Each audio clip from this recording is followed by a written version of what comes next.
السلام علیکم۔ ہائے دوستوں، درلس ارطغرل جس کے بارے میں بچہ واقف ہے، جس نے اسلامی تاریخ کو عالم اسلام تک پہنچایا اور کفر کے ایوانوں میں انقلاب برپا کیا۔ ڈرامہ دراصل مکمل طور پر اصلی تاریخ پر مبنی نہیں ہے۔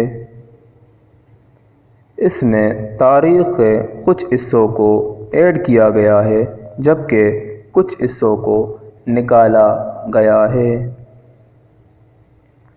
ڈرامے کا اصل مقصد ڈرامے کو طول دینا ہوتا ہے۔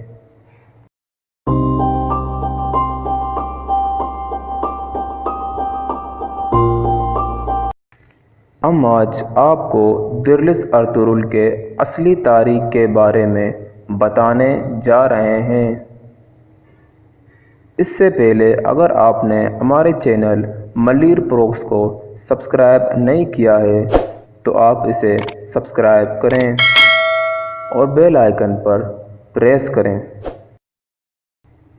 سیزن 1 میں یہ دکھایا جاتا ہے کہ قبیلہ سخت موسم کی وجہ سے شام کے شہر حلب میں جانے کا ارادہ کرتے ہیں، جہاں سلطان صلاح الدین ایوبی کے پوتے امیر العزیز کی حکومت تھی۔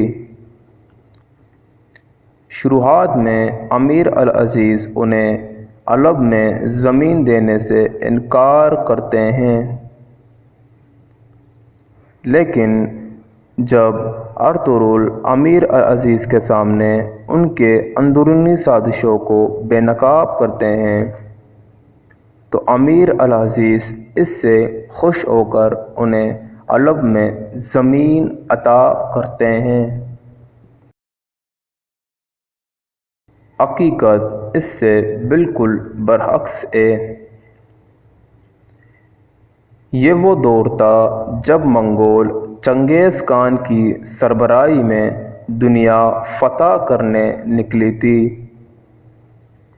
یہ ایک ایسا وحشی فوج تھا کہ جب کسی علاقے پر حملہ کرتا تو اس علاقے کو صفحہ ہستی سے مٹا دیتا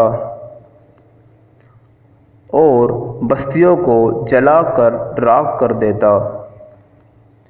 اس فوج سے نہ انسان محفوظ تھے اور نہ ہی حیوان۔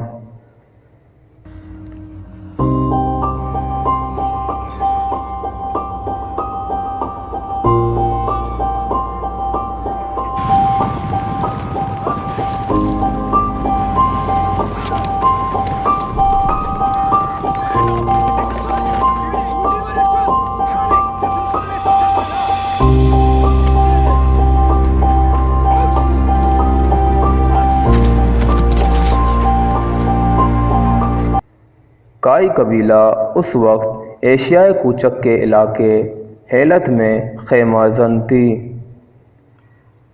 جب سردار سلیمان شاہ کو منگولوں کے آنے کی خبر ہوئی تو وہ اپنا قبیلہ لے کر وہاں سے بھاگ نکلا۔ راستے میں دریائے فرات حائل تھا جس کو پار کرنا نہایت ضروری تھا۔ دریا پار کرتے ہوئے سلیمان شاہ اور قبیلے کے بعض افراد دریا میں ڈوب کر ہلاک ہو جاتے ہیں۔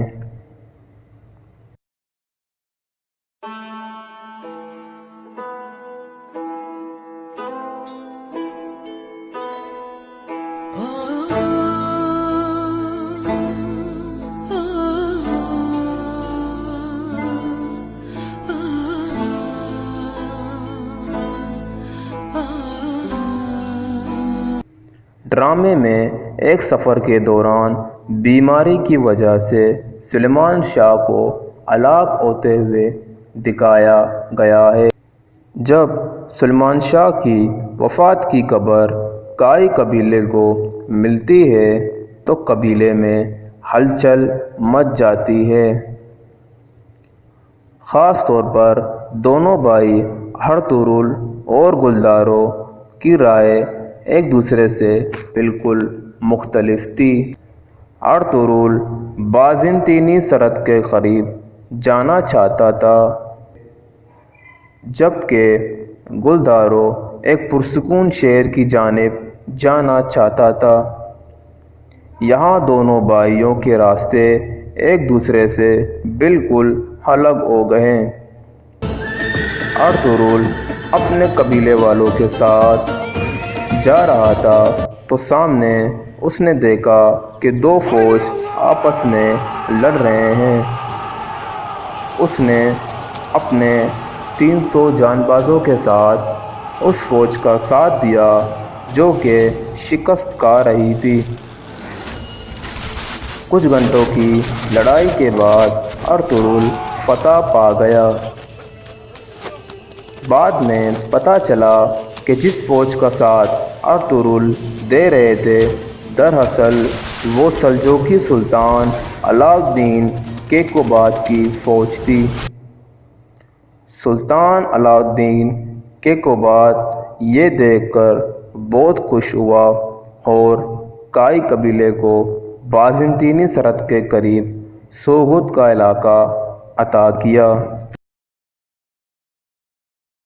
اگر آپ دیرلس ارطغرل اصلی حقائق کا پارٹ 2 دیکھنا چاہتے ہیں تو ہمارے چینل ملیر پروز کو ضرور سبسکرائب کریں اور بیل آئیکن کو پریس کریں تاکہ آپ کو آئندہ آنے والی ویڈیوز کا نوٹیفیکیشن حاصل ہو۔